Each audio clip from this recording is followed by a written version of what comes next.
Cześć kochani, witam Was gorąco w smakowitych daniach i zapraszam dzisiaj na super propozycję idealną na deser lub podwieczorek do popołudniowej kawy, czyli ciastka z jabłkami inspirowane popularnymi ciasteczkami z McDonalda. Zapraszam do oglądania filmu. Składniki: obrane ze skórki jabłka kroimy w małą kostkę.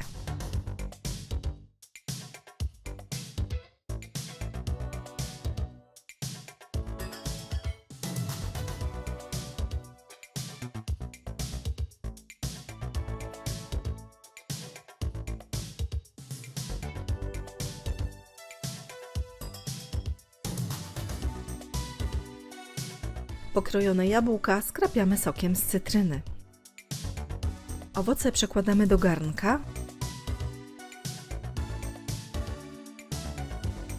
Wlewamy wodę i gotujemy je około 10-20 minut, w zależności od odmiany jabłek, do momentu, aż będą miękkie, ale nie rozgotowane.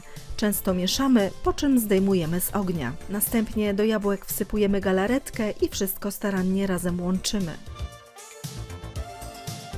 Tak przygotowane jabłka studzimy. Ciasto francuskie rozkładamy na blacie i wycinamy z niego 4 jednakowe prostokąty. Na każdej połówce ciasta układamy porcję jabłek, zostawiając około 1-2 cm wolnego brzegu. Owoce przykrywamy drugą połową ciasta, sklejając jego boki widelcem.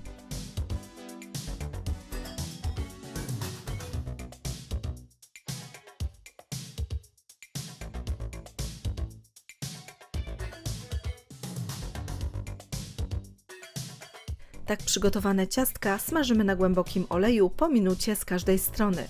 Należy uważać, żeby nie przypalić ciastek.